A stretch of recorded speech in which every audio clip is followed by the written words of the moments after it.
So let's officially start. A warm welcome to all of you to another EUROPARC webinar. We have already many people from all over Europe and also overseas. For those who just arrived, you are able and invited to join in with your webcam. So you can just turn it on.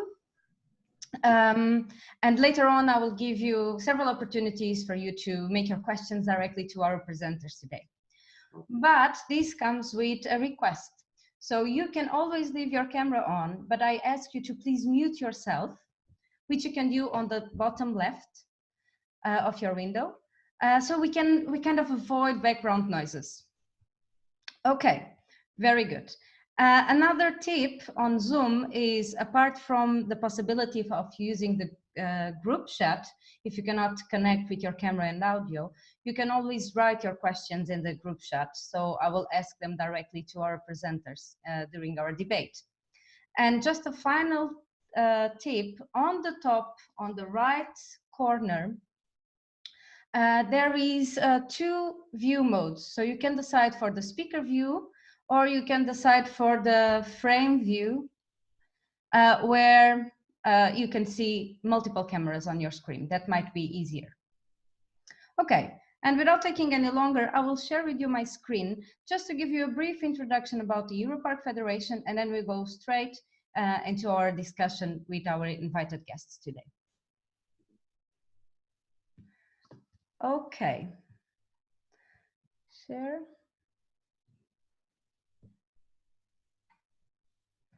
So, can you all see my screen? Mm-hmm. You see the presentation or you see my screen? Yes. You can see the screen. Okay. Okay. Okay. Very good. So, EUROPARC Federation is the network of protected areas in Europe. So we are based in 400, we have around 400 members based in 41 countries, and our members are the responsible authorities for the management of national parks, regional parks, marine protected areas, Natura 2000 sites, and peri-urban parks as well. And we try to do is to support parks protecting nature, and we do this through the creation of many programs and projects for protected area professionals. And we always are based in the principle of promoting sustainability by bringing people together.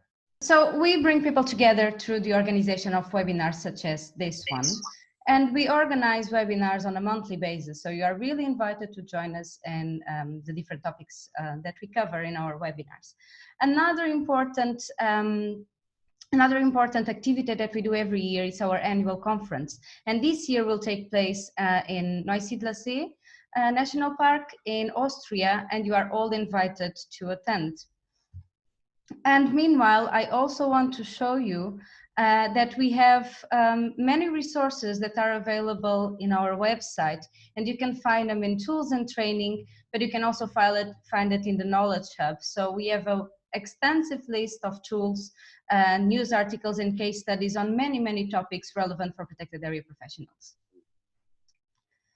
So without taking any longer, let me introduce you the agenda of today. We will have a brief introduction to the concept of dark sky, and we'll get to know everything about the International Dark Sky Association by Professor Zoltan Kolat. And later on, we'll see real practical examples on how two national parks in Europe, in this case, National Park Eifel in Germany and Bukit National Park in Hungary. And they will show us, firstly, how they are managing their dark sky reserve, dark sky park, and they will tell us specific ideas on which kind of educational programs we can implement, and they will tell us their first-hand experience on how to go through the process of EDA certification. So without taking any longer, let me just tell you that this webinar will be recorded and will be sent to you tomorrow. And please, again, let me remind you to mute yourself so we avoid background noises. Okay. Without taking any further moments, I would like to invite Professor Zoltan to share his screen. Professor Zoltan is a physicist and astrophysics working with the university in Hungary, and is also a member of the Committee of the Dark Sky Places. Please, Professor Zoltan, can you share your screen?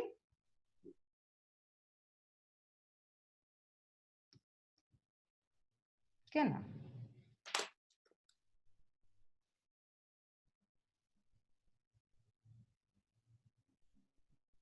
Oops. You shared it. Sorry, and then when I shared the screen, I could not switch on my mic, so I. Okay, no problem. Wait for a moment. Yeah. Anyway, we are here. So good afternoon for everyone. I will give you a brief introduction to the Dark Sky programs, mainly from the International Dark Sky Association, and also from some other international organizations. So I'm working for the Roland University, but I am working on light pollution issues for a long time. For example, in Europe, we formed one of the first dark sky park in the Žeric region, and I was the guy who made the measurements, etc., for that dark sky park.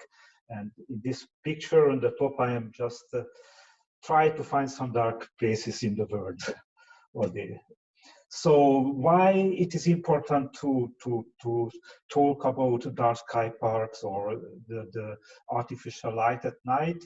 Because there is an increasing level of light pollution everywhere on Earth, and it has lots of serious effects on the nocturnal habitats, the biological clock, etc. So artificial light at night has a strong effect on the whole ecosystem, also on human health, but the nighttime landscape is changed because of light pollution.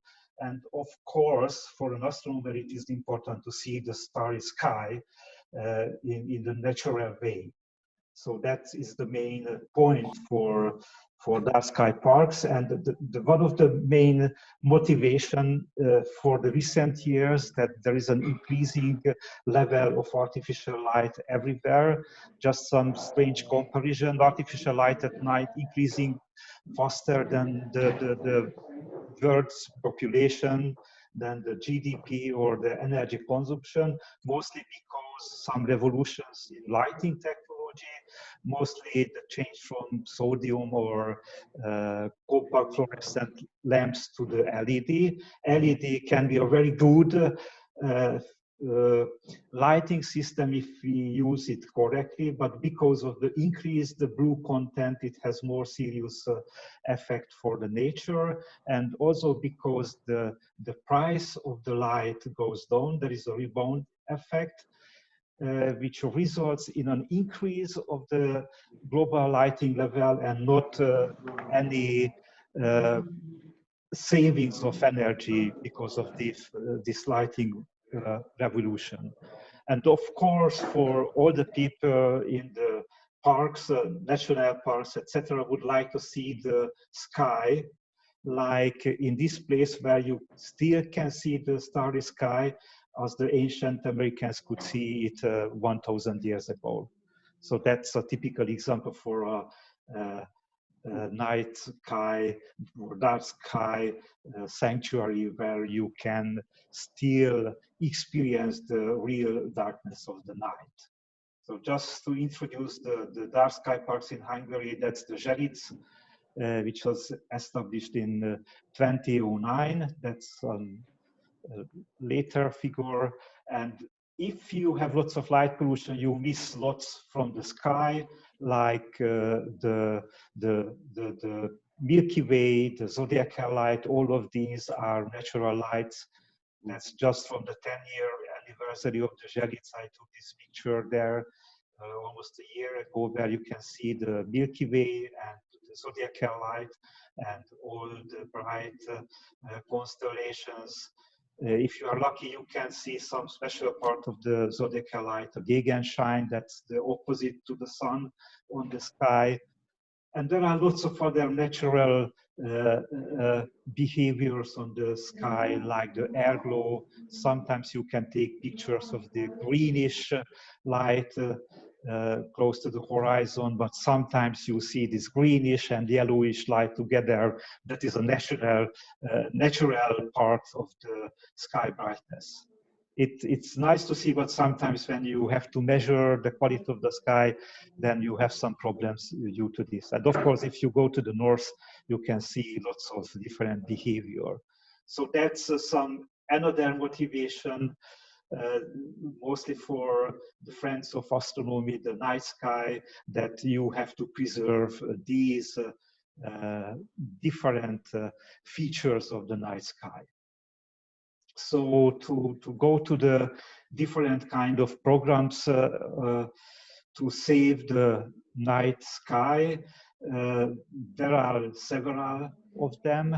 The IAU, the International Astronomical Union, together with the UNESCO, has the Astronomy and World Heritage program. That's somehow special because it concentrates on places where there is some kind of astronomical heritage, for example, not just the natural sky, but something from the old culture or some old observatory, etc. There is then the Starlight Foundation, that's mostly a Spanish-based organization. They also have programs for dark sky reserves. In Canada, there is a country program for the national parks in Canada. There is a similar program in the United States for the National Park Service, but that is closely connected now to the International Dark Sky Association program. I am working with the IDA mostly in this field. I will give more details about the IDA programs, mostly the International Dark Sky Parks and Reserves communities altogether, the International Dark Sky Places program of the IDA. And I have to mention that in Europe, there are some self-declared dark sky parks without any international organization in the background, but I would like to encourage anyone to use these programs, because if you are a member of these international programs, then you have more help on the quality control, like in IDA you are required to send an annual report. So then you have to prove that the quality of the sky, all the programs goes on continuously. So it is not a one-time event to form a dark sky park, but it's a continuous effort to show the sky, to teach the people, to organize different events in the dark sky parks or reserves. So that's a continuous work for those who form a dark sky place anywhere on Earth. And even inside the ID Dark Sky Places program, there are lots of different categories, like the parks, the reserve, communities, and sanctuaries. The first two categories are very similar. The most difference that the reserve has a core zone and some zone around to add some better protection. The community does not need to have a really good sky quality, but that's some village or some organization living together or something similar who works together to save or improve the quality. And the dark sky sanctuaries for places where there is no real light pollution and there are no risks for the quality of the night sky. I will concentrate mostly on the dark sky parks because that's one of the simplest projects which can be applied for European national park or reserve or any other protected area. So these are the goals of the dark sky parks.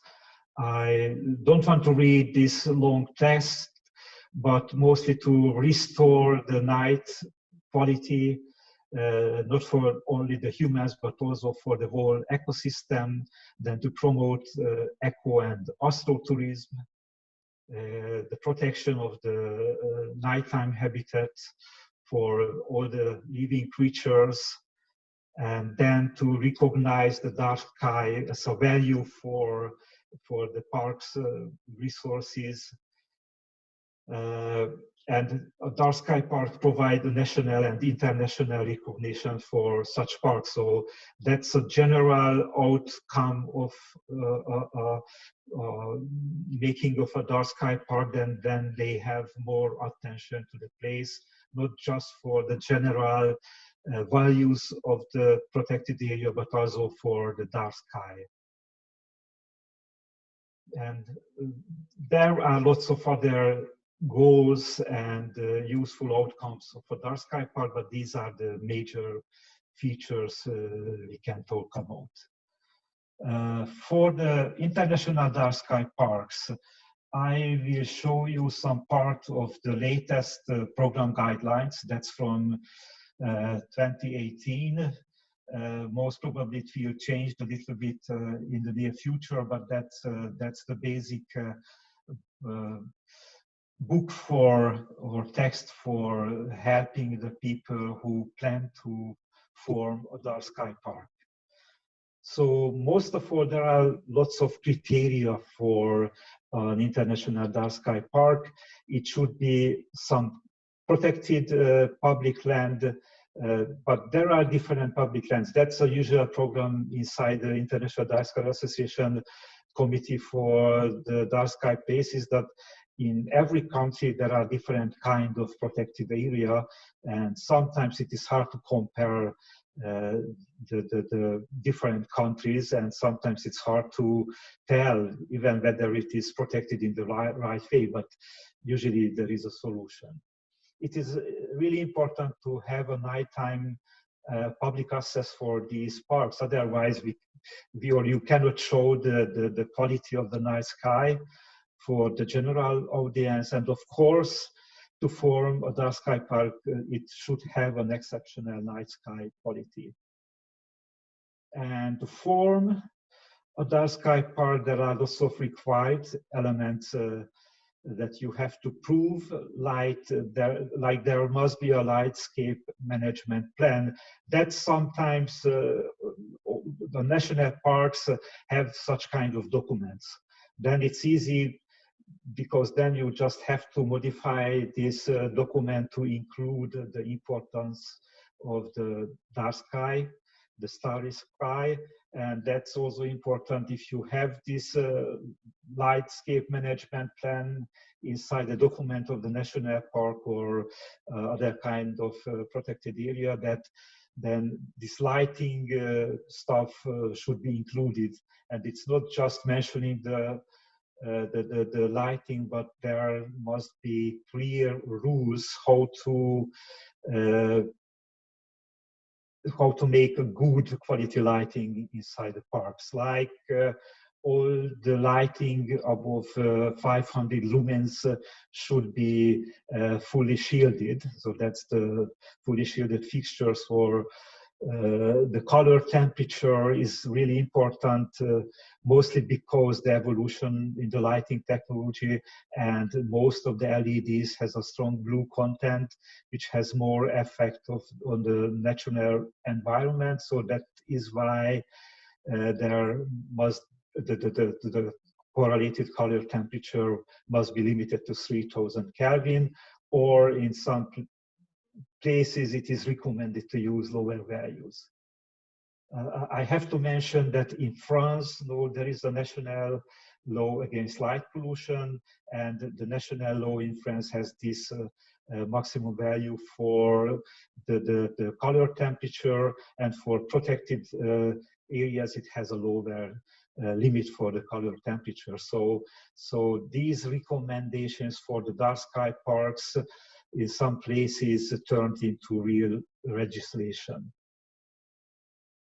It is also important to show that the park has a strong commitments for dark sky the starry sky. That means that there are lots of different kinds of programs or some pilot programs to change bad lightings to good one, and also lots of programs for public education. So that's a really important part of dark sky places, that you have to show the people that with a little work you can improve the lighting system, and with this improved lighting system you can save the quality of the night sky. So just to mention this fully shielded lamps, it's really very simple. You have to use lamps like the top ones, where you radiate the light just to the places where you really need the light, but not above the horizon. If you radiate the light above the horizon, above the plane of the horizon, then it makes light pollution, so that is not allowed in dark sky parks. Especially this lower example where you have this spherical lamp, which radiates more energy to the sky than the territory just under the luminaire. So that is a very bad example, and you can find lots of different good and bad lighting systems. And if a park submit a proposal for a dark sky park, you clearly should show all the luminaires inside the park, and you have to show that most of them are according to the lighting management plan of the park. So some more details for the eligibility of the parks. As I mentioned, these are the public lands, and that is a long list for the different kind of protective territories that are included. That's important, as I mentioned, to allow people to visit the park during the night. Sometimes there can be some kind of restrictions, especially if there are some special areas inside the park with exceptional protections for endangered wildlife, etc. So then there are some exemptions to allow nighttime access only to some limited part of the park, but that should be clearly indicated in the proposal. And of course, the sky quality is an important criteria for the dark sky park, so I will mention it. So just for these requirements for the quality lighting inside, that means that 2/3 of the existing outdoor lighting should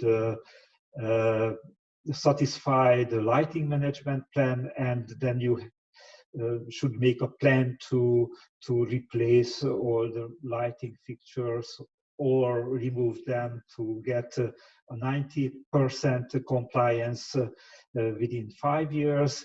And you have to make a continuous measurements inside the park to show that the quality of the night sky remains the same. I already mentioned this 3000 kelvins. I just mentioned that there are different kind of criteria for the color of the light. That is not really important at this point. Usually all the parks use the color temperature to classify the quality of the lighting, but it is possible to use different kind of units and metrics to do this, but it's enough to use the color temperature. Usually the manufacturers of the luminaires give these numbers, but that is possible to measure or get the other numbers. And I spent most of my time with sky quality measurements, so that's why I can give you a little bit more detailed view on this. So even for sky quality, you can tell it in a different way, like that's the simplest. If the Milky Way is clearly visible, then it means that the sky quality is good, but that is a very subjective criteria, so it's better to make some kind of measurement. So there are lots of subjective criteria like this. Nearby lighting, if you have some glare inside, that's easy to say if any of the luminaires are very bad and you cannot see your neighborhood because of the glare of the lamp. That's another subjective criteria, because in real conditions you have to measure something that you cannot see, or if you see the light domes of the neighboring settlements, these light domes. Mira, aquí está, mira. Sorry? Okay. So these are some kind of subjective and qualitative criteria for sky quality, but the important is to measure it somehow.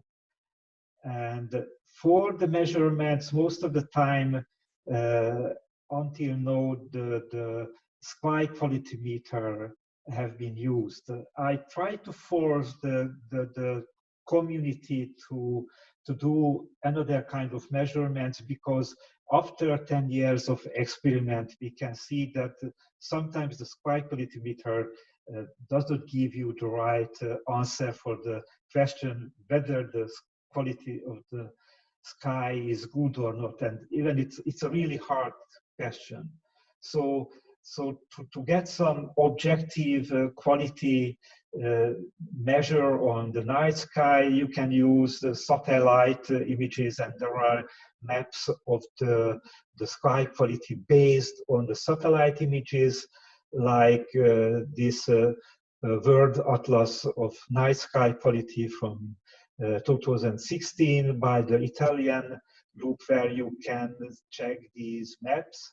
But sometimes these maps don't give you the right quality, so you have to go and measure. As I mentioned, that was the standard method to check the sky quality. These simple instruments, the good point for these instruments that you can put it in your pocket, you can climb to the top of the tree to make a measurement. So it's a very easy method to measure the sky quality, but the usual problem that it measures only the zenith value of the sky luminance or radiance, and sometimes even the natural brightness of the sky varies due to the airglow. I already showed some pictures of the airglow, and then it can make some fake results on night sky quality. So I would recommend to use digital cameras to qualify the night sky, and that is not so difficult, because if you have a digital camera, it's important to have a digital camera which can save the images in RAW format, because then you have the whole information. And if we could calibrate this camera, we try to calibrate most of the digital cameras to have calibration data available. But then you can make from the raw image some kind of processed photo, or you can make a radiance map of the whole sky based on the photo. And then this radiance map of the whole sky gives the most relevant information about the quality of the night sky. So that is the method I recommend. One can use a fisheye lens to take a single image of the sky, but not everyone has a fisheye lens. Then it is possible to take multiple images of the sky, and then it's possible to make this kind of conversion from the raw images to the whole sky image. It is not ready yet, but we plan to set up a server at our university.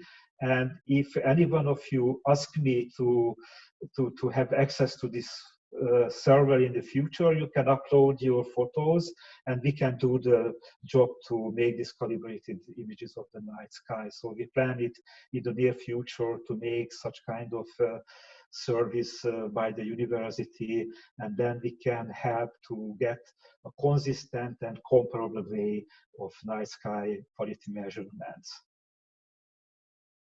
So these are the main steps for preparing a document for dark sky parks. You have to make these measurements of the night sky. You have to make a lighting inventory, just a list of all the luminaires inside. You have to show the management plan together with the lightscape management plan.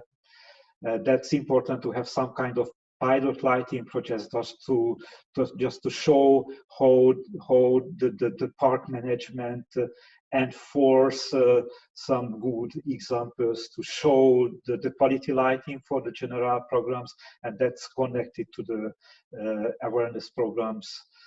That there are lots of different ways to make this kind of programs, like different website leaflets that we really liked at the Zelic in the first Hungarian Dark Sky Park to organize nice nighttime walks, and that was a really good experience, not only for the audience but even ourselves who organize these walks. So there are lots of possibilities to make these programs, and if a Dark Sky Park is accepted, then you have to make these programs continuously. And just a few more slides. That was our initial measurements set in the Zelic Dark Sky Park, first with this SQM device where these colors show the different darkness of the sky. That is this brown spot here is a city north from the park, and then you can see the change from the city to the Dark Sky Park, how the quality improves. Then later we started this fisheye imagery, and we continue this kind of method. And in the near future, I will recommend some kind of new units, because we see some problems with the standard units. I don't want to go into the details, but that's something where we can use the red, the green, and the blue channel of the camera, and then we have more information.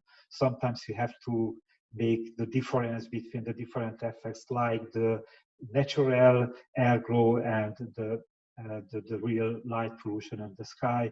Here you can see some light source close to the park, and then you can tell that that's the light pollution is clearly due to that village.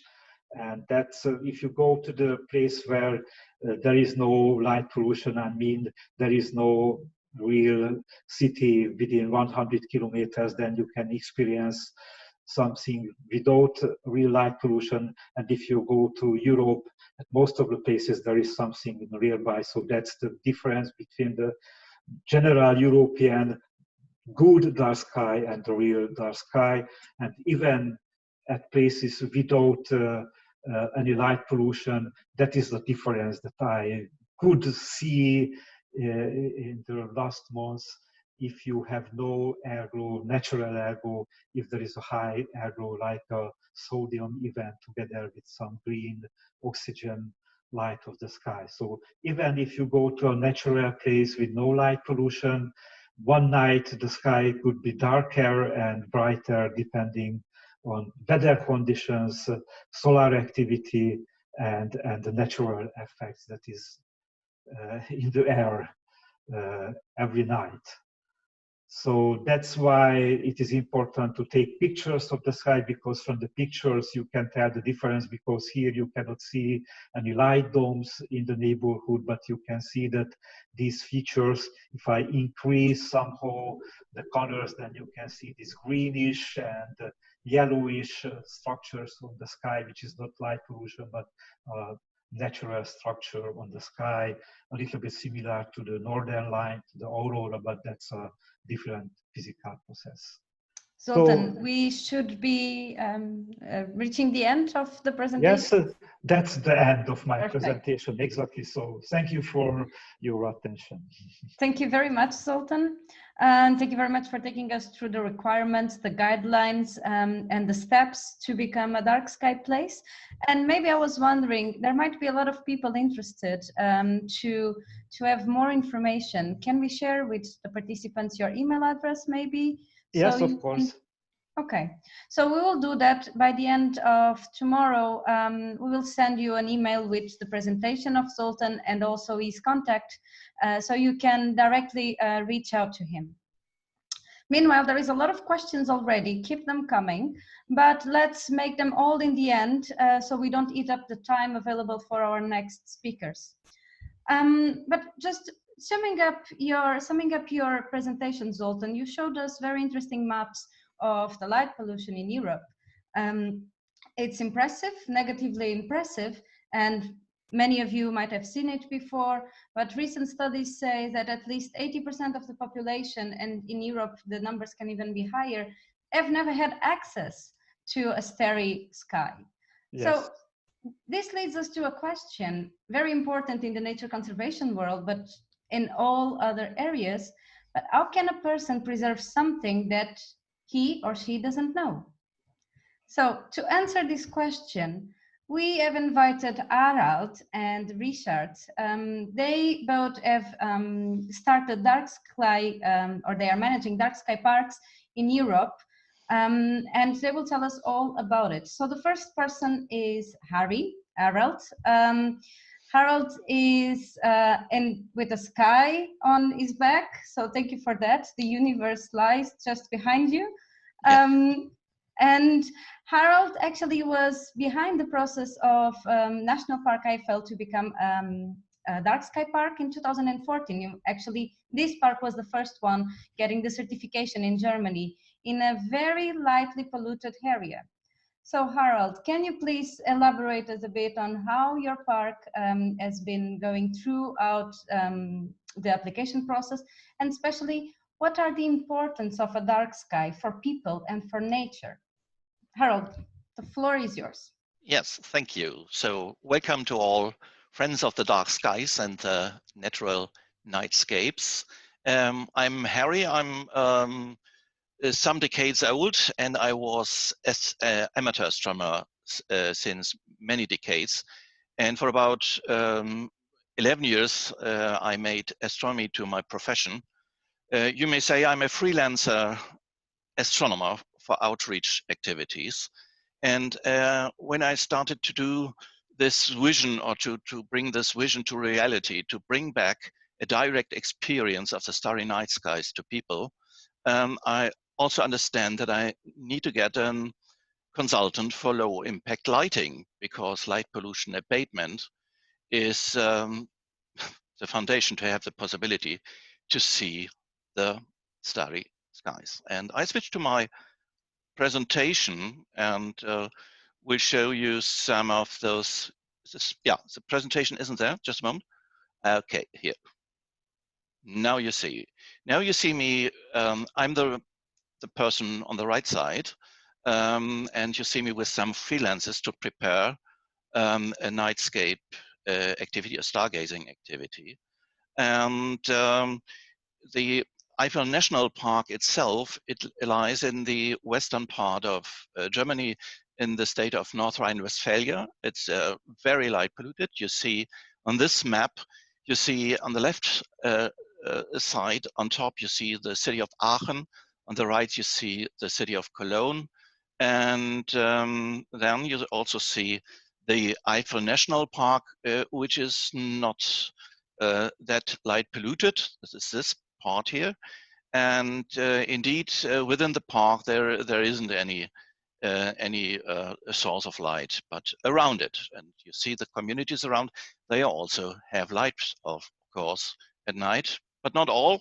Some communities already switched off at midnight. A large part of their lighting, public lighting, and one community, the community of Hellenthal, does it 99% is switched off at night, at midnight.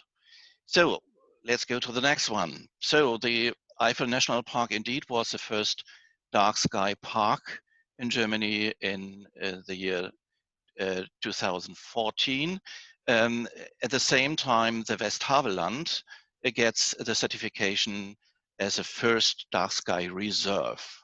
And on the left side, you see a newspaper, a boulevard newspaper, which says it's nice to see the stars in the national park. And I was really happy that the Kölner Express, this boulevard newspaper, takes this kind of showing the value of the dark skies. It could also might show a headline like a complete silly Colombian astronomer tries to switch off the power in the Total Eiffel area. So it was taken seriously and optimistic and in a good manner. So nowadays we have the provisional certification is now a final, but as Alton said, certification never is final. You have to show up that you make progress in light pollution abatement. You have to show up that you make progress in outreach activities. And so it's a never-ending story. And the demands of light pollution abatement really makes it to a never-ending story. So why are dark skies and stargazing activities important for people? So the first thing is the direct experience of a starry night sky is cannot be beaten. So it's a very unique experience, and I suppose that mankind forever has enjoyed this look at the starry night sky. And here you see a typical scene at the observatory within the Eifel National Dark Sky Park. You see there is no cupola. The large instruments are brought out into nature, and all the people, all the groups are standing outside. So this is a group of about 50 people at a 2-hour stargazing session.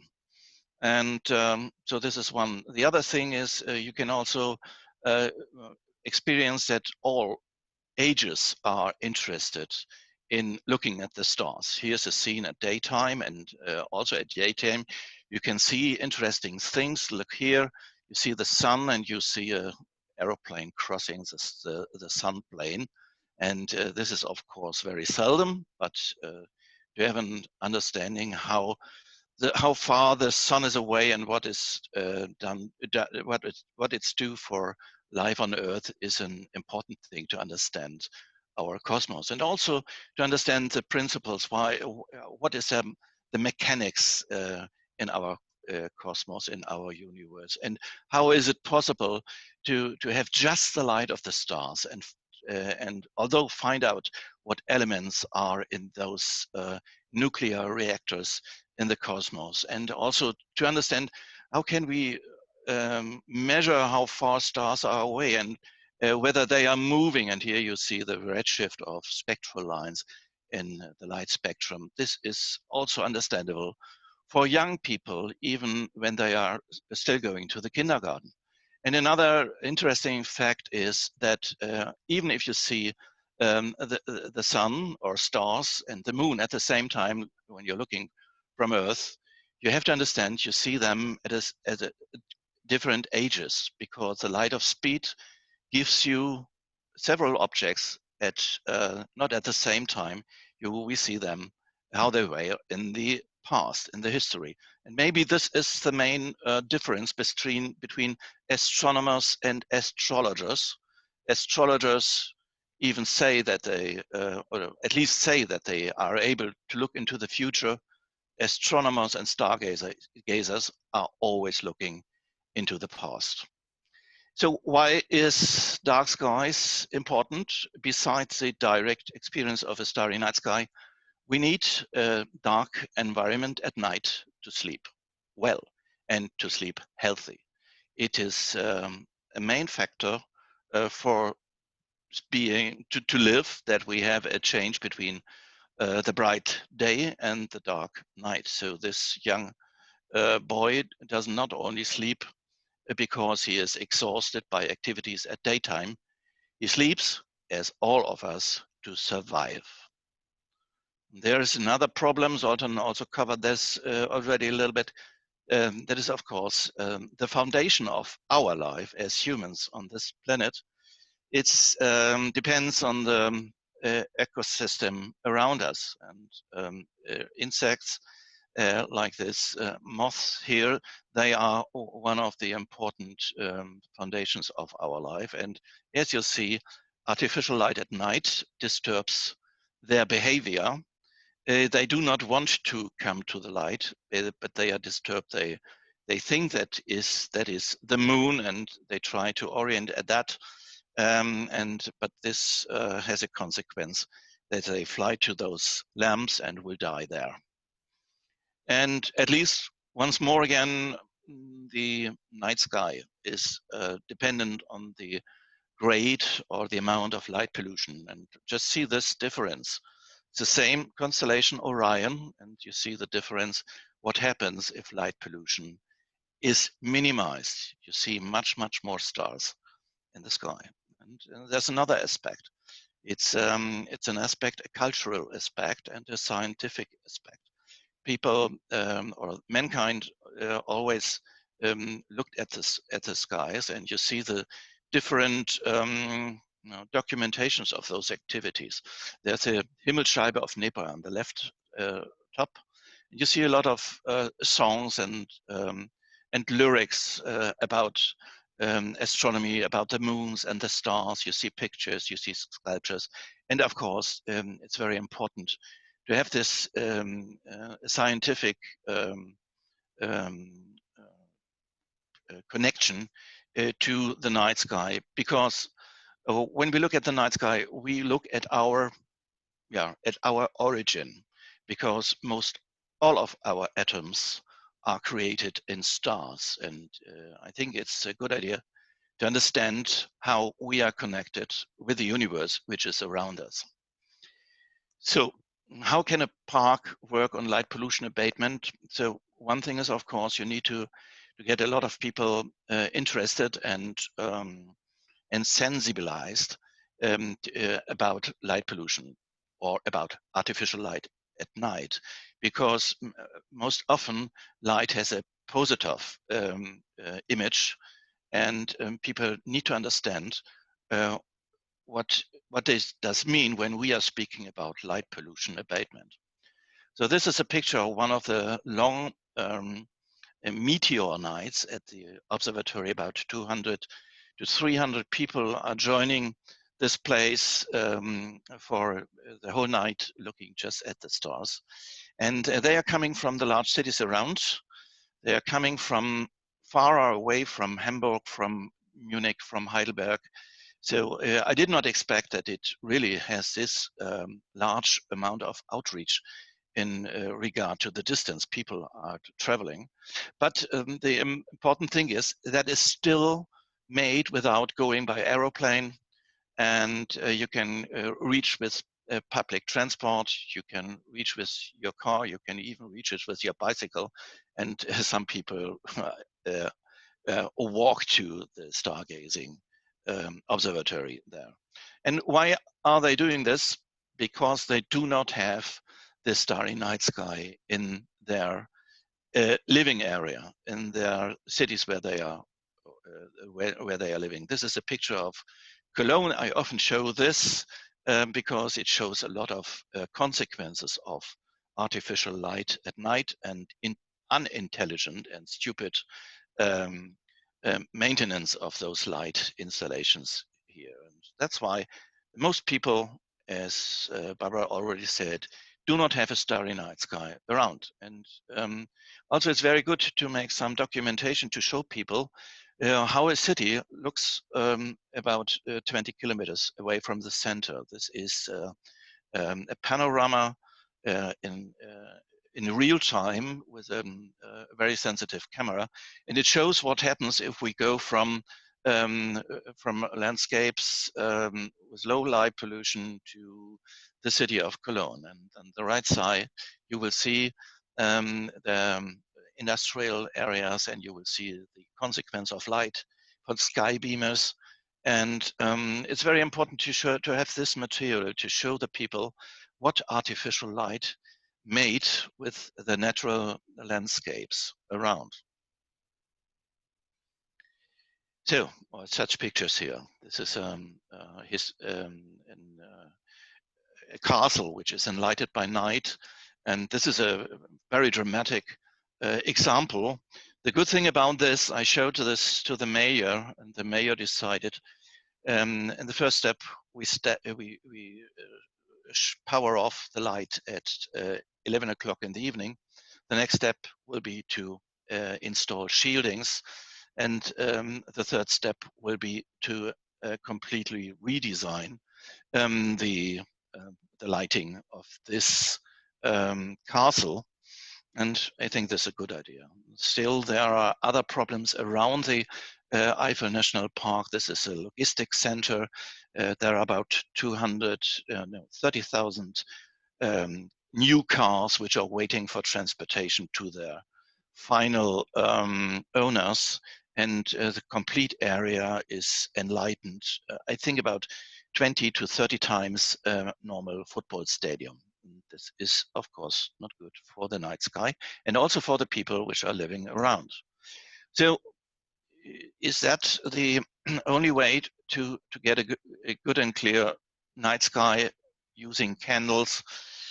This is not possible, or not possible in our modern world. We need light at night, but we need a good and strict regulations. At the moment, we do not have a regulation by state authorities. At least in Germany, the situation is so that those regulations which are already there, they are too low to really have impact. So that's why we made some regulation according to the IDA recommendations to lower the light pollution at night. And there is a lot of words and a lot of sentences how to do this, but we also use some kind of graphics. And those kind of graphics that is really so easy to understand. You have a little help in regard, you see the smileys at the top line there. But also, if I show this kinds of graphics to young children in the kindergarten, they are able to decide which is the right and the good solution to, if you need light at night. And here you see, for example, one lighting solution. This is the house of the mayor of the city of Sliden, and it should be, the first plan was to make a full illumination of the complete facade, and I made the recommendation that they install shielded amber lights at the top under the roofs and just illuminate the corners of the complete building and switch that off at least at midnight. They switch it off at about 11 o'clock in the evening. It's enough to show this is the house of the community, and it's low enough to not have a significant impact to any illumination of the night sky. So, as I said, those graphics are very clear, and you see here examples. The lamps are fully cut off, and they are installed horizontal so that no light is going above the horizon line and cannot illuminate the dark skies there. And so you need, when you need light, you should look for, it should only be that amount that is really necessary, and another thing is only to use it when it's very necessary. And of course, whatever is possible, you may switch or shut it down or dim it down when the traffic is lower, for example. And another very important thing is to avoid glare, because glare needs that the participant, the people do lose their or lower their visibility in the night. And as already mentioned, the blue content of the most often used white light is a problematic part, and the best is to have no blue at all. That is the best thing to do this, because you see this on this 2 slides here. When we go from HBS yellow light to white light and do not higher the brightness or the power output of the lamps, we still have a significant increase of light pollution. So we make recommendations, as IDA made it too, for how what lamps or what products can be used. We had a problem in Germany that we found at the time the Eifel National Park was founded. We couldn't find a lot of manufacturers which offers amber light. So we found in a solution to use an acrylic filter and ask the manufacturers to build in the filter. And they did it, for example, for the complete area where the observatory is located. They built in those filter. And here's another example, a company, Camp Hammer. This is a camping place. And they bought themselves some luminaires. I made some recommendations, and because the owner is electricians already, he made the filter himself into the lamps, and they have a lot of benefits from this. They have lower energy costs. They have lower maintenance costs. They had a very short time of return of invest, and the complete camping place is equipped with this new kind of lighting. And this is very important for them, the stars are visible without interference with artificial light from their camping ground. So they experience a lot of people visiting their camping place with their telescopes or with their binoculars, and they enjoy to have a look at the stars without driving with the car at night. So for them, this is a unique selling point for their existing and their new guests as well. So another thing is how to how to handle those facade illumination. There are different possibilities. The problem is most often a church in the center of the village should be seen at night. People do not want to have it dark. And here you see what's the normal solution.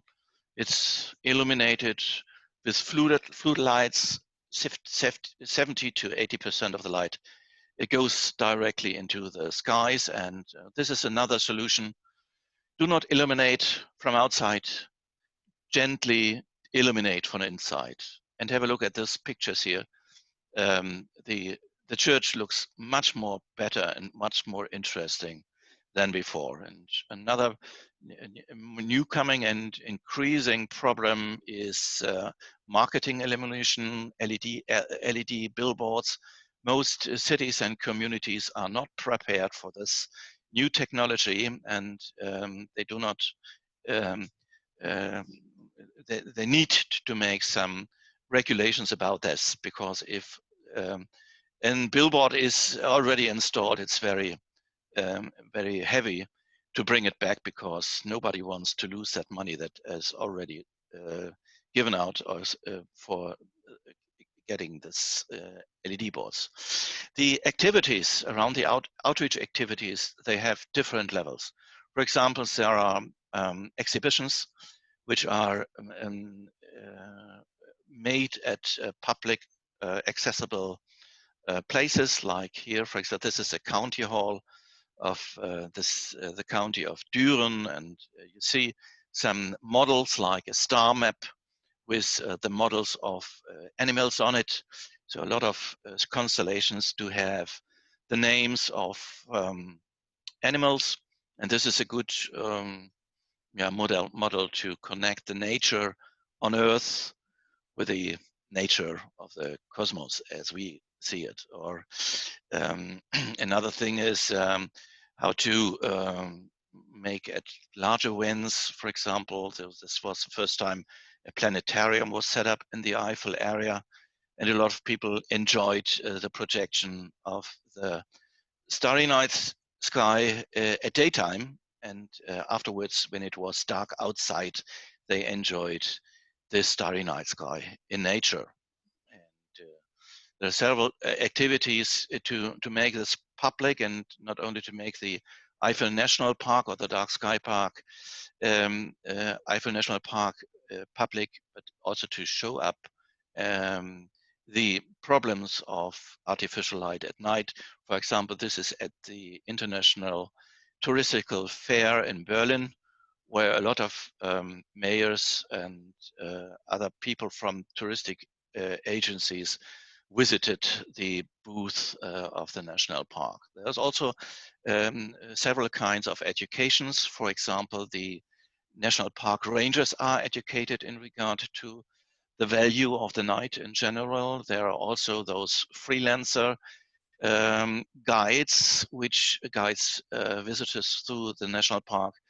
I made since about 5 or 6 years, I made every year an education series for those kind of people to get them to be not only rangers at daytime, they are also have the duty to be rangers at the night, so dark sky rangers. And this is an education part where people from the whole state of North Rhine-Westphalia were invited to take part into a one-day examiner about light pollution and the value of the night. And there were also cities from the Ruhr area, so about 100 to 150 kilometers away from the Eifel National Park, and you see the results. The city of Bottrop, really middle in the center of the Ruhr area,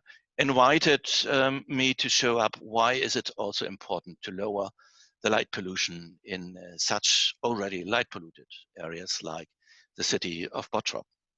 There are several activities to make marketing for the dark skies, and there's several brochures which are brought out, and also several activities, like, for example, the Star Week in the Ruhr Eifel area, with a lot of different activities like stargazing, like walking through the city at night, like reading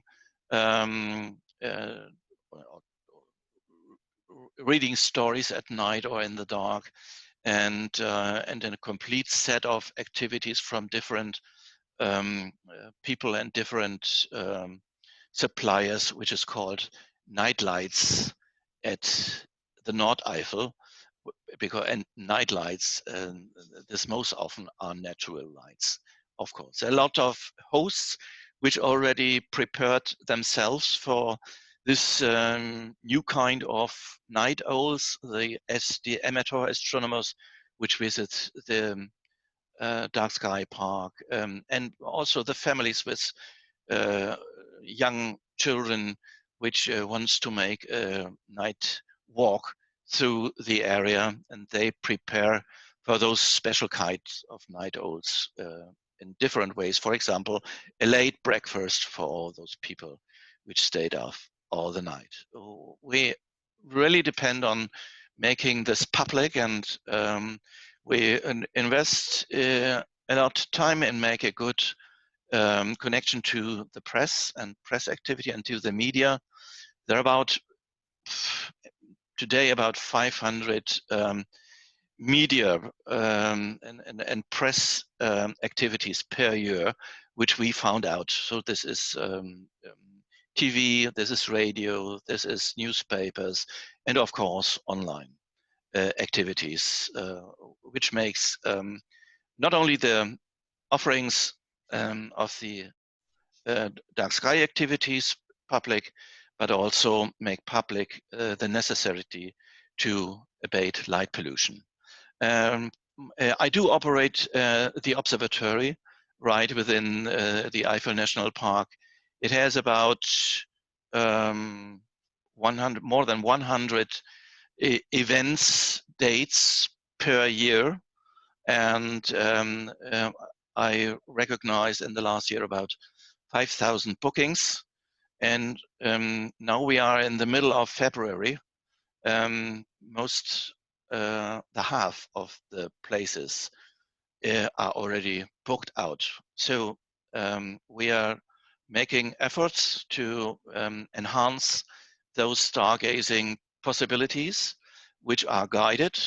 We also have those unguided stargazing activities. So we offer observing points which are available to go self-contained to those places and have self-contained stargazing activities. And I will end with three slides. For me, the dark sky is a natural resource. We need to protect it because it has several very important roles for not only for our souls, but also for our body and for our living. It is a cultural resource. Mankind always took advantage in observing the dark skies. Just think about calendaring.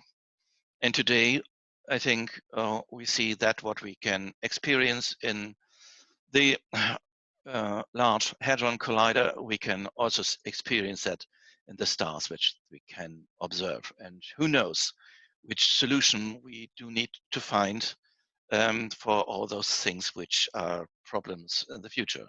And at least it's an economic resource for those people, or for the touristic people in the Eifel area, for example.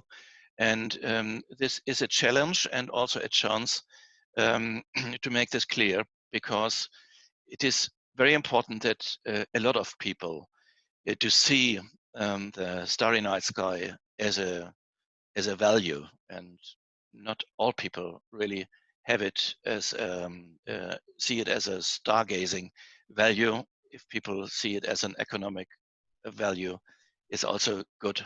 The main thing is they should protect the night sky. Thank you very much. Thank you very much, Harry. Very good presentation. Of course, when we invite very enthusiastic and passionate people about a topic, it's very hard to contain them. So we are running with a delay of around half an hour now, because I still want to make this live debate. But before that, we have Richard. Let me just grab what you said last. You said, Ari, that economic resources can come with the certification of a dark sky park, or on working with your dark sky. And that's exactly that perspective that we'll hear from Richard. And Richard will basically tell us how they are developing an astrotourism approach in the Book National Park. Richard, please, the floor is yours, and I will have to ask you to be shorter than our two other presenters, otherwise we won't be able to answer all the questions. But keep the questions coming. And Richard, please share your screen. So Richard, just to briefly introduce you, he's a geographer and nature conservation specialist, and he's working in the Book National Park in Hungary for around 7 years, and he is the responsible person for all the dark skies projects. So, Richard, please. Okay, so hello, good afternoon, ladies and gentlemen. I try to keep myself as short as I can, because Barbara told me, but now I think I have like 26 slides, so we can go through. And first of all, I would like to show the nature conservation picture of Hungary. We have 10 national park directorates. Actually, I'm working for the Book National Park Directorate.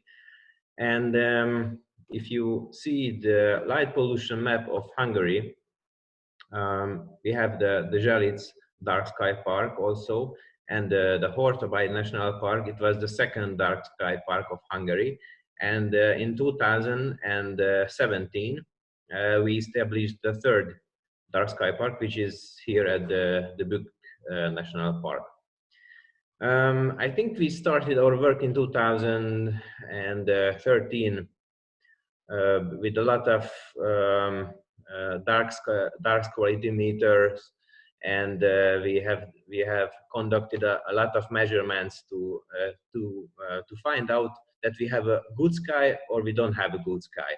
But we had that a suggestion, because the Milky Way and all the beauties of the night skies are clearly visible from the Buk National Park. So we decided to measure more and more. And in the end, it turned out that that we had really nice sky quality in the Buk National Park.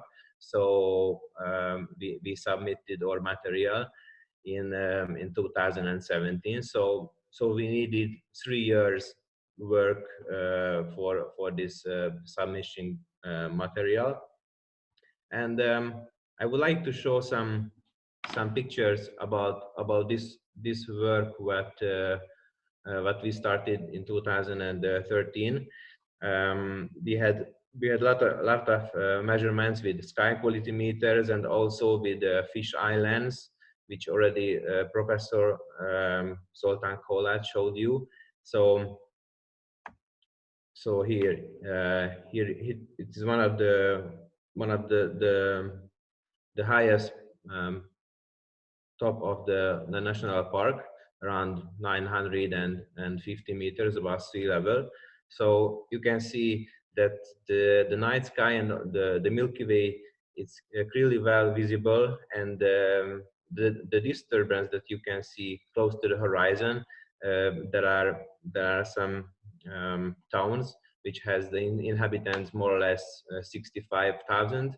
But it's not so well visible, the disturbance, only in this lower altitudes of the night sky.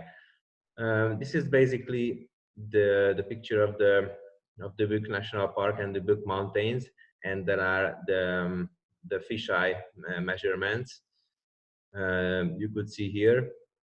So in the end, we got really nice results, and which I forgot to share you that I'm working in a forest school in the national park.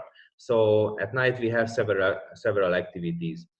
For example, we have at night we have a lot of walks in the forest, in the nature, to show the people and for young people that what kind of value we have at night, which they couldn't see because they are either in the town or they don't have anyone to show this. But for example, on this image, you can see a lot of bugs at night flying, and we have these festivals for 1 or for 2 weeks, and we can observe these fantastic animal bugs at night, emitting some lights. So it's also an interesting and a nice experience. And here you can see another image of these bugs. I think in these weeks there are 400 or 500 people they can admire these bugs.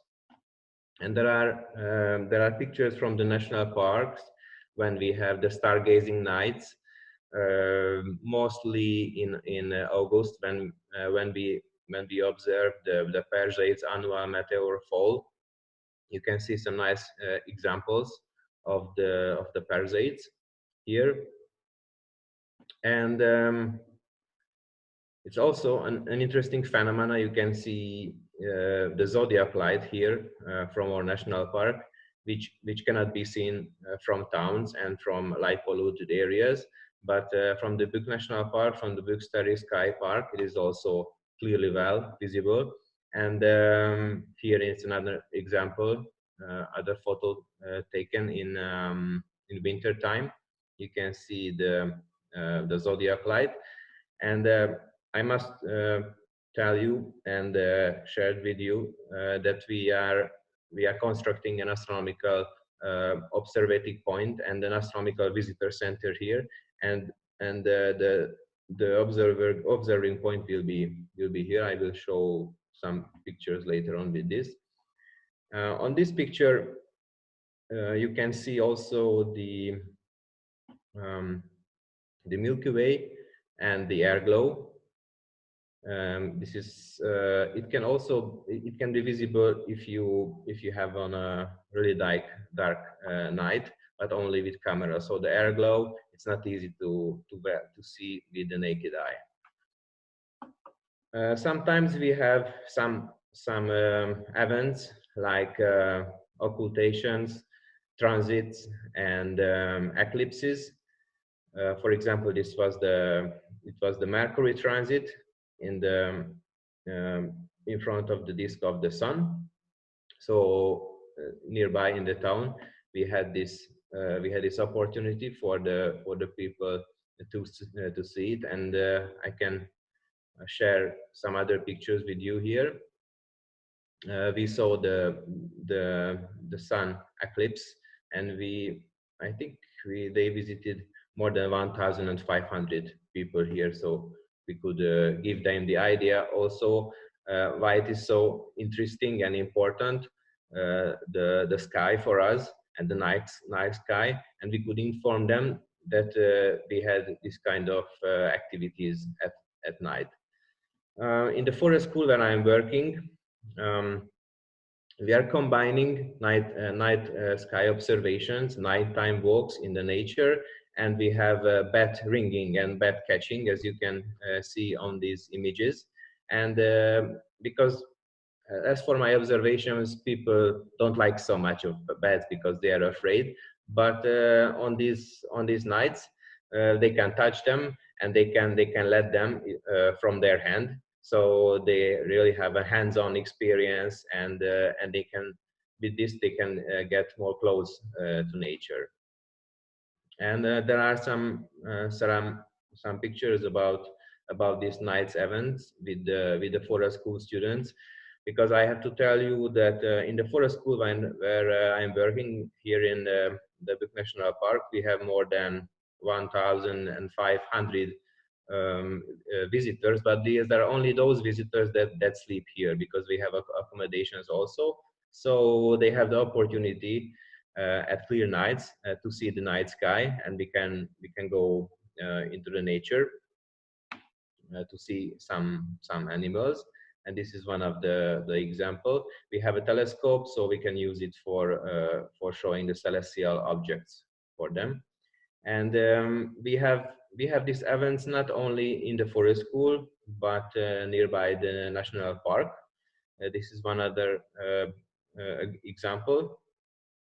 And on these nights, we receive 40 or even 50 persons, but it sometimes happens that there are more than 80 people coming for these night walks. And there are also some examples you can see here about these observing nights. And I like to take pictures not only of the night sky, but with people, or with this strictly protected orchid, the lady slipper, and with the night sky. So with the help of these pictures, we can share it on Facebook or on our site, or we can make leaflets or the kind of brochures that we can give to people, and it is easier to share the idea of the dark sky park. So here are some pictures about the hive stones near to the national park, which is also an interesting part of the national park. And I also would like to show you some examples what we have done so far about fighting against light pollution. In the forest school where I'm working, we replaced some lighting fixtures, and you can see the effects, what happened. The upper pictures, you can see the before, and what we had after is the after displays. So you can see that, for example, here the lights will just go upwards, not only downwards, but on these new lighting fixtures, there are the lights only going downside. This is what we need basically. And there are another example also from the first school, that we have these new LED lights, and they are just lighting that kind of surface that we need and not upwards. So in 2017 we received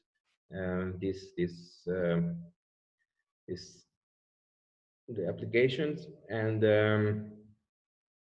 which I would like to show you also. We have only one inhabited village in the national park, and the whole lighting system of this village was replaced by from another project, and it's very clearly visible that not only the direction of the light changed, but also very important, the color, the Kelvin of the light.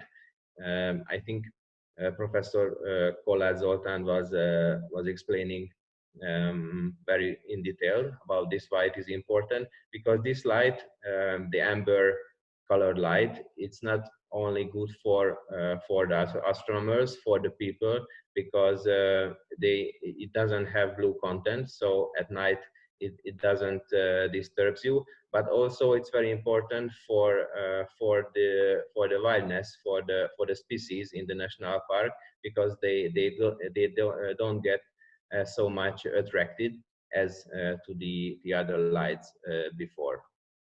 So, and some last slides about the education center, what we would like to construct, and I hope it will start in this spring. And this will be the it's not only serves astronomical interest, but it will be open for the public also. So it will have a planetarium and an observing point, and there will be some VR parts. So I think it will be one of the best astronomical observation center in Eastern Europe. So everyone who is hearing me are invited for the opening ceremony. So I hope that all of us can meet there in 1.5 years. So just some pictures about how it will look like. So this is actually in the core of the national park.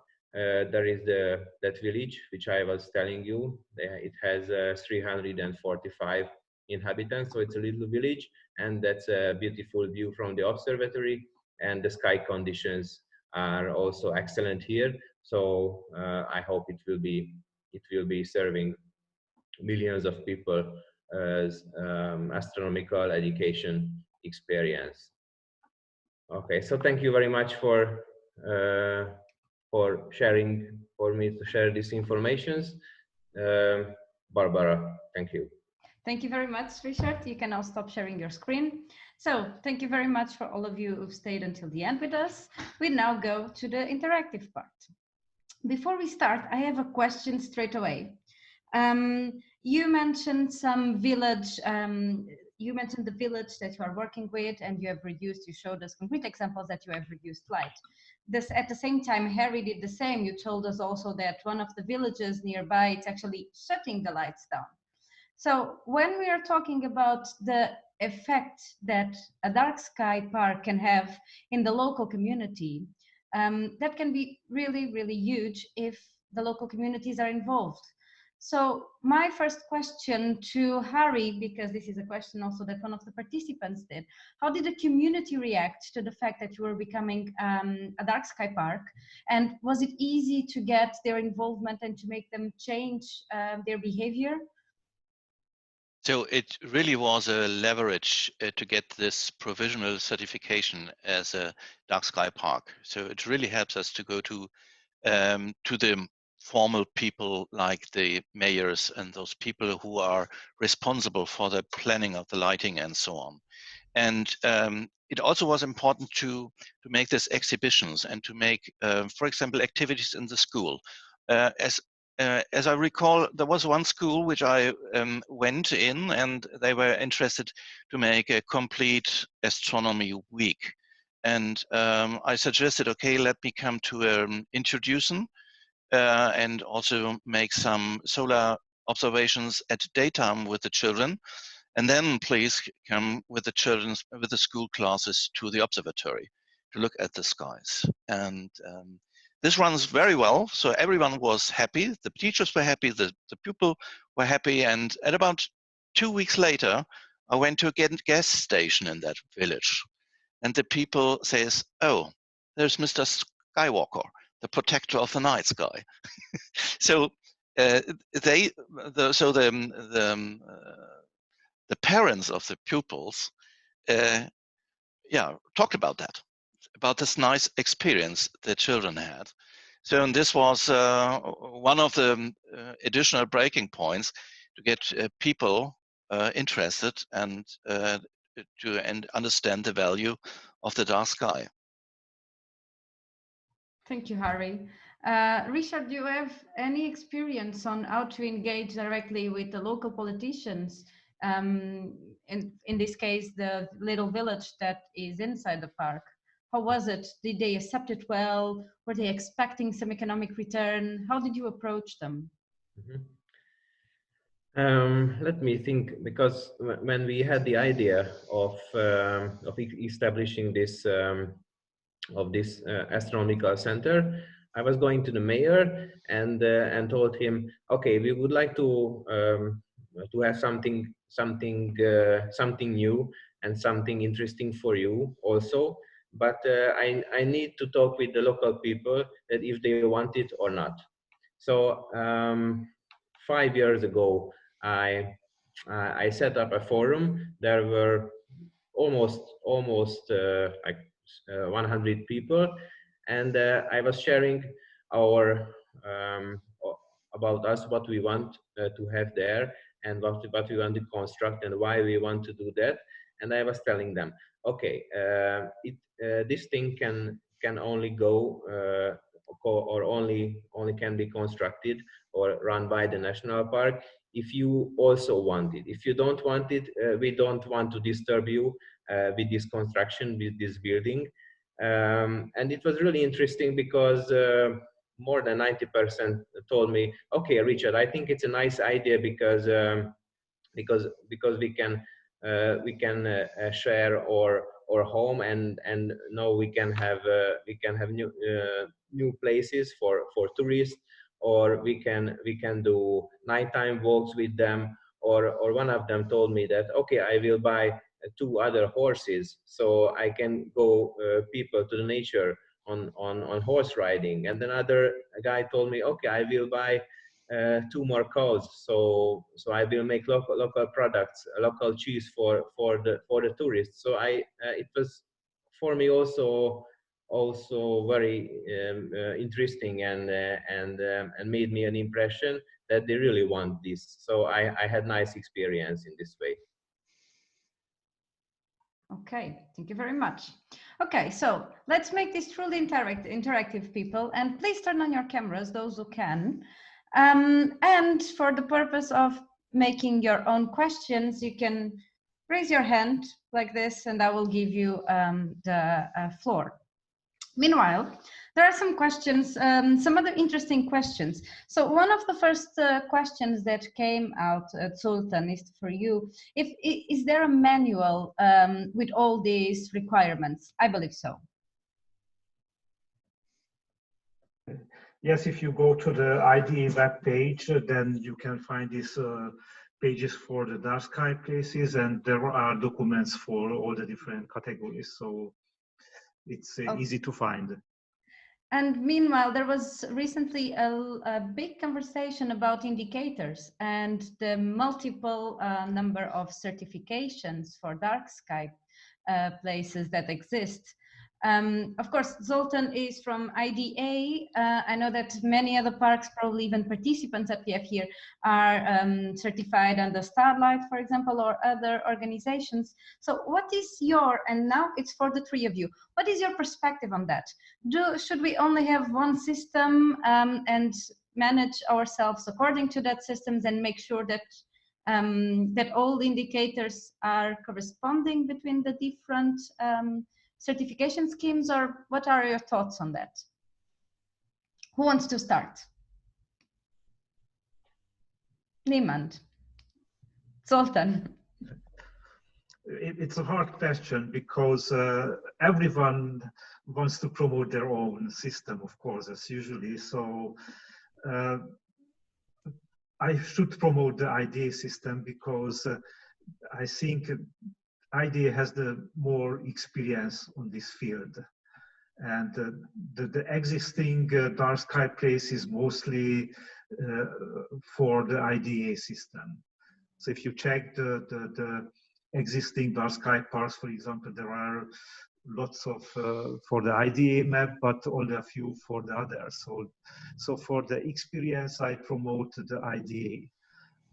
It would be nice to somehow join these different organizations together to have the same system. Any of the other speakers would like to add anything, or maybe even one of the participants? You are also invited to join in and to share your opinion. If not, we can move to another question. Okay, someone is saying it would be good to have a UNESCO system. Well, I think this doesn't happen only with dark skies. It happens with sustainable tourism, with transboundary cooperation, with so many other topics. That exists a multitude of multiple certification schemes. But here the real point is, are these schemes aligned in terms of metrics and measures, minimum requests? So yeah, I will leave the question in the air, and I'll be glad to receive any feedback or any comments from you participants, so I can share it with all the other participants too. Meanwhile, this was also an interesting question that came in the chat box, and I will direct it specifically to Richard. Richard, what was your motivation, yours, book, National Park, your motivation to establish yourself as a dark sky park? Was it more because of conservation? Was a mix of conservation and tourism? What were the motivations behind it? Yeah, I think it was a mixture. But first of all, we wanted something not like like a self-proclaimed dark sky park, but we wanted to join to somewhere. And I think the most extended network has the IDA. So that's why we choose it. And in Hungary before us we had two dark sky parks, so they had a previous experience with it. So basically that's the reason why we started with IDA. And what we are talking about here about the evaluation systems, we have several ones, but I think the most extended and the most experienced association is the IDA in this aspect. So that's why we had it, and we are expecting some raising of astrotourism. But if you want to raise the astrotourism, we need a center for that. So that's why we are going to construct the astronomical center to have this to focus this demand to somewhere. And yeah, and I hope in 1.5 years I will have more things to discuss about this topic. Yeah, thank you, Richard. One of the participants commented that in the Northumberland, sorry for the misspelling, Dark Sky Park, they did a survey and they found out that 25 million pounds return to the community every year due to astrotourism. So this might give to the parks very reliable data and the reason to go to our policymakers and decision makers at the local level and show them the value of the NARC, because sometimes we know that decision makers talk about money rather than benefits. But moving to the benefits for health and people. We have seen with Harry's presentation, you showed us some of the health impacts of a non-dark sky. And you also mentioned that in France, or maybe this was Alton, someone mentioned that in France they have already a law to reduce. My question here is, are those laws that are established, are they enough? The limits that they propose are enough, or there's still a work to do there? And how many other national countries, national or regional areas have these kind of limits? Harold. So in just a moment. Yeah, I'm on. Okay. As I already said, the law conditions in Germany are bad. So the regulations are low in regard to light emissions, and they often do not attack the public lighting, street lights, for example. And that is really a problem. And so we are far behind other countries like Slovenia or France. And not everything can be solved. So we need regulations that just need to be followed. So if we have other environmental impacts where there are regulations for sounds, for example, or für Lärm, also für acoustic problems and chemical input into the environment, but light is not addressed. And if we look at the nature, half of the nature is in daytime and half of the nature is at nighttime. So a lot of money and activities is focused on daytime. Even in the environmentalist groups, the problems that we have if night is destroyed is not accepted or not understand. And we need, not only at country level, I think at European level, a good regulation for that, so that it's affected all. We are so densely populated. Every country is beside another country. So what does it mean if Germany has a good law against it? The artificial light from cities or sources went about a radius of 200 kilometers around. So you do not see the effect of one lamp, but you see the effect of thousands of lamps, which illuminate the night sky. So that's why we need a European solution for that. But we need also some people who start and do that first and show nobody dies because of darkness. Right. And that's actually where parks start. Alex, I know you have a question, please. Thank you. No, I have not a question. I want to say yes to that word of Harald. It's really necessary to get laws, and not just in countries, but we have to act European-wide. Worldwide is not possible, okay, but we need to install laws for complete Europe. I think on the base of good laws in European countries. The problem in Germany is, of course, we do everything to strengthen economy, but now it is really time to strengthen people and health, and to reduce energy consumption. I think one very important argument to reduce light emission and artificial light at night is to show people and mayors and even the government that we need to reduce CO2 carbon emission by reducing stupid light which heads into horizontal level and above.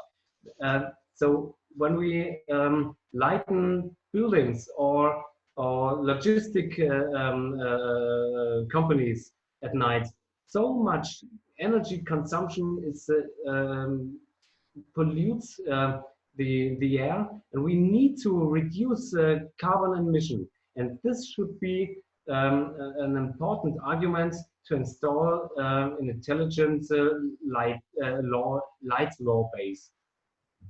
But definitely working at European level as well.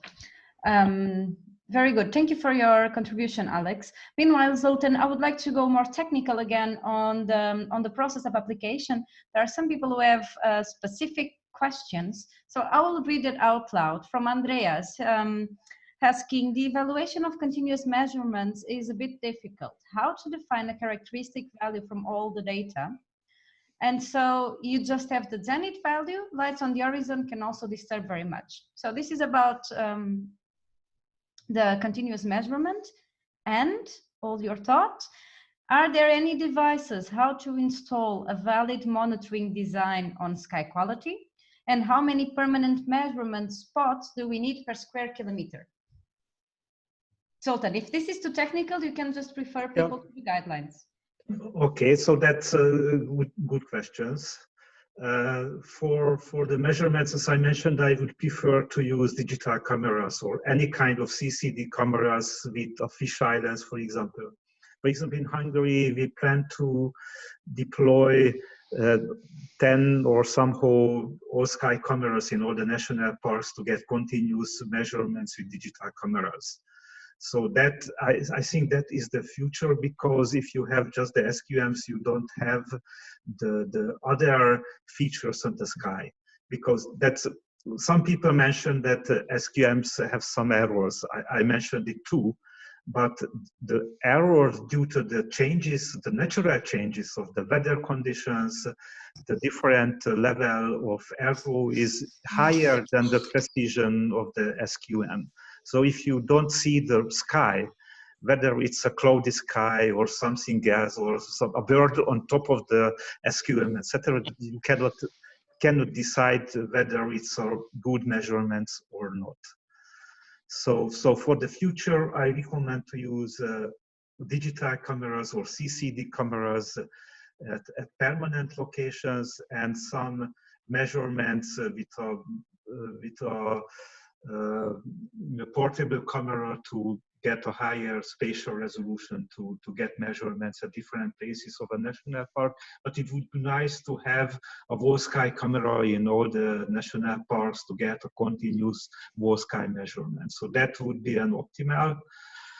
And to get a full question, last year we planned a joint proposal with the metrology institutes in Europe to get some recommendations for the measurements. This proposal failed, but I hope that we can work together to get some more precise recommendations for the measurements.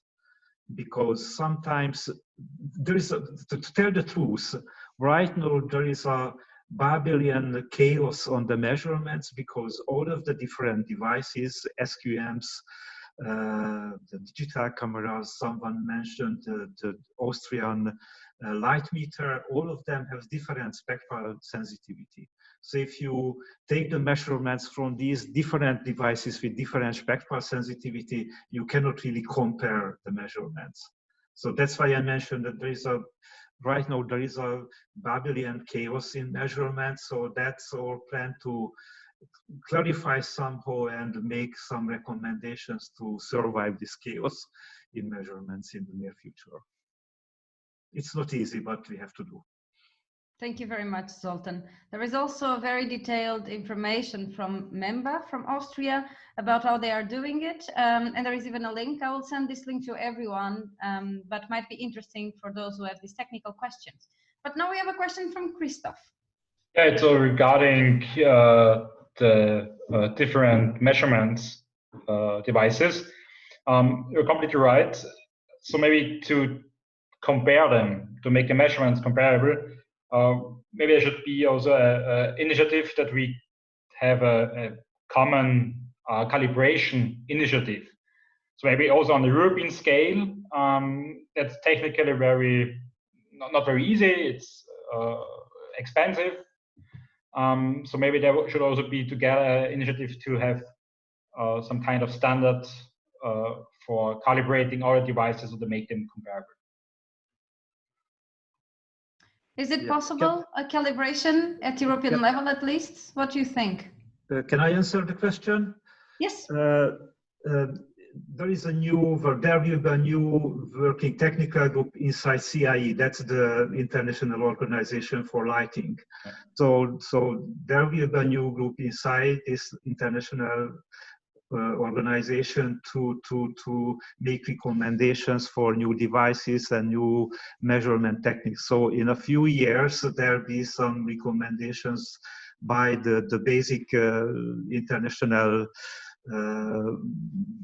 system for this. Okay, thank you. I do have another aspect in regard to light measuring or the measurement of light. So I think we do not only need to measure the sky brightness. We have to go with the lux meters and look at the Earth. Where are the light sources? How bright are facades illuminated? How bright is an LED billboard? And to find out those numbers and to show people it's much more higher or much more brighter than the full moon, for example.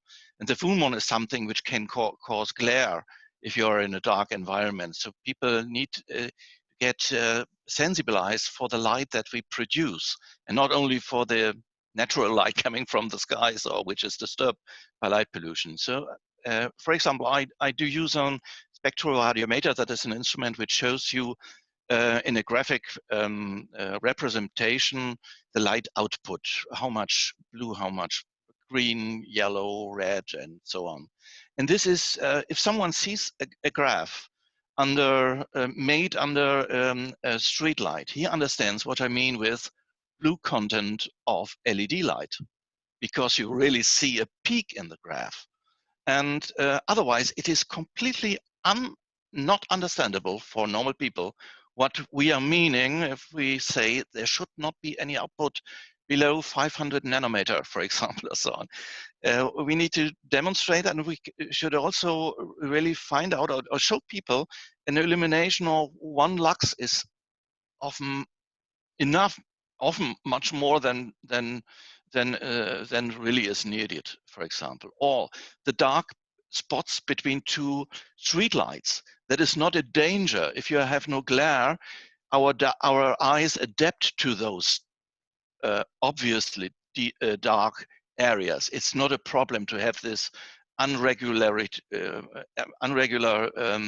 illumination between light poles, for example. But then we need to go with some instruments, which makes it more interesting also by as a by-side effect. And so I think that we should not only measure the sky, we need to measure the artificial light at the Earth. Exactly. And work directly with the main sources of light pollution. So that's where, I mean, engaging with local communities and engaging with local decision makers. Alex, back to you. Thank you. As Harald mentioned, the points between 2 street lights, if we have 2 street lights with a high content of blue in the spectra, our eyes are expecting more blue light, and when it's not there, the point between these 2 street lights seems to be more dark than with a light at a lower light temperature.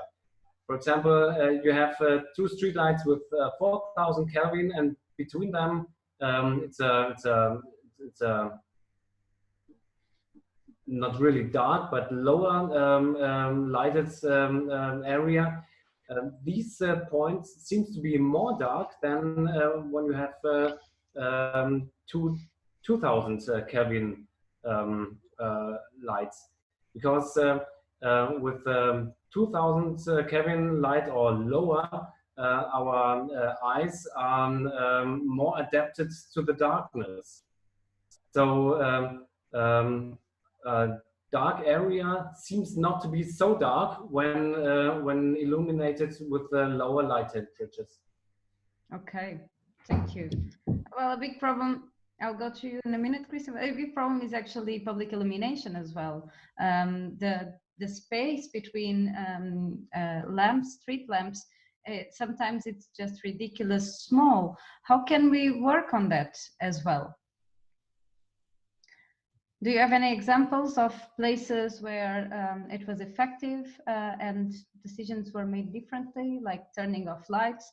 How can we overcome the fear of the darkness that currently exists in our society? Any thoughts on that? Or shall I give the floor to Christoph before we go? You need a good saw to cut the poles. Then perhaps it works. No, but indeed, just make an economic calculation. So the problem is you really had a good salesperson of the lighting industry if you have such amount of poles, and the money is already spent. That is a problem, and no one would get out to be ashamed that they made a wrong decision. So that's why you really have to be tricky to do that. But at least the constant energy costs can be cut if each second lamp is switched off in that situation.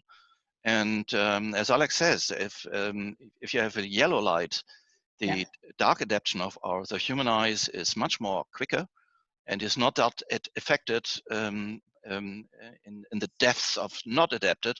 If you have yellow light and if you have white light brings you down in sensitivity, and yellow light brings you down also, but not that deep, and the adaptation time is shorter.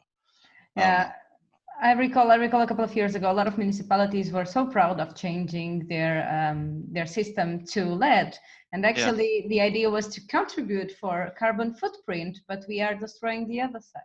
Anyway. No, this was a great error in regard to efficiency. The efficiency does nothing, says nothing about really a reduction, because you may have the super efficient lamp. If you have 10 of them instead of one not efficient, then you eliminate and more, and the costs are higher. Of course. Okay, Christoph, and this will be the last intervention, so make good use of it. Yeah, then I have several comments to nearly all of the questions.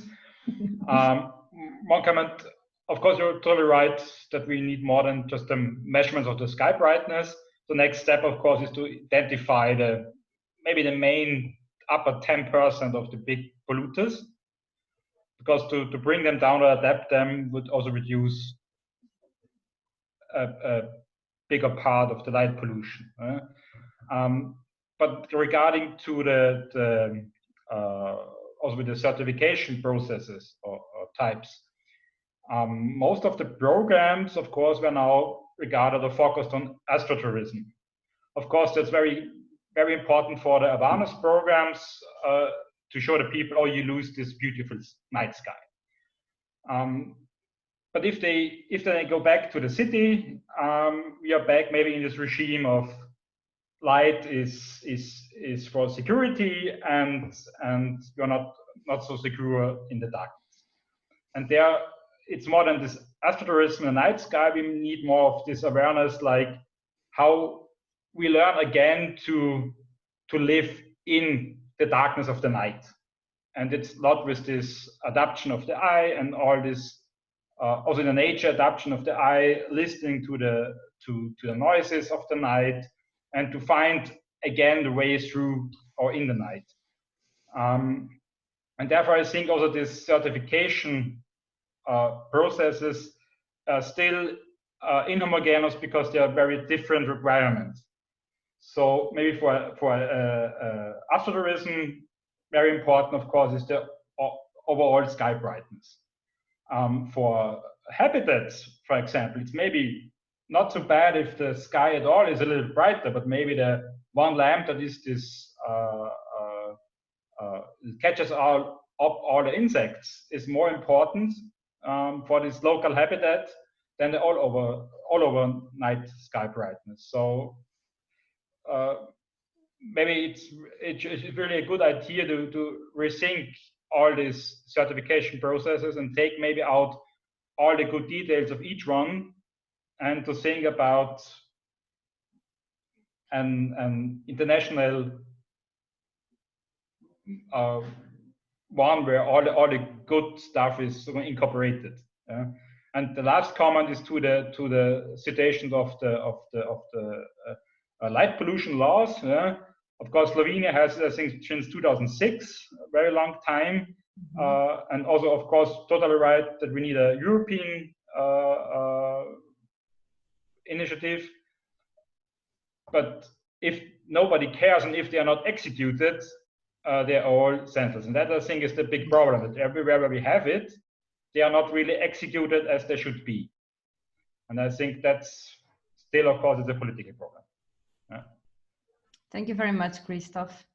Meanwhile, some of our participants in the chat, they shared that, for example, in Italy, there are some recommendations, or actually laws, on the number of poles that can be put and the distance between them, just going back a couple of questions. And in the British, in the UK also, there are differences for road or for a different type of outside lighting. Well, we have had a very interesting debate. Thank you very much to first all of our presenters, but also for all of your contributions. We actually, I think this is the largest webinar we have had. We just extended 45 minutes over time, but I didn't want to stop these very productive discussions. And meanwhile, I have a request to all of you, because many of you are working in this field, and you certainly have very good practice, both at national level or at regional level or even at park level. And if you would like me to share it with the other people who have joined and registered for the webinar, please drop me an email to barbara.pais@europarc.org, and I will be very glad to share it. One of the questions that actually came was, is there any kind of network where people can share scientific resources? And I think, Zoltan, you sent one of the links, but if you know any of other networks that are working in this direction, please send it to me as well, and we can share it with the wider community. So I will thank you all very, very much. And maybe we can come back to the subject maybe next year in another webinar, and maybe more focus in solutions. So we have seen the need to act now. There might be a possibility of connecting it with climate change. This is something that we parks need to be aware of. We have looked at how parks can make the difference and different approaches, working with the local community, investing in astrotourism, investing in observatories. But we have also spoken about a lot of problems and solutions that will need or that will require a EU level legislation and enforcement, because just the legislation is not enough, right? And maybe an alignment on the methodologies that exist. Just to sum up, thank you very much to all of you, and I look forward to see you again in the next EUROPARC webinar. Thank you very much. Thank you. Barbara. Goodbye. Goodbye. Goodbye.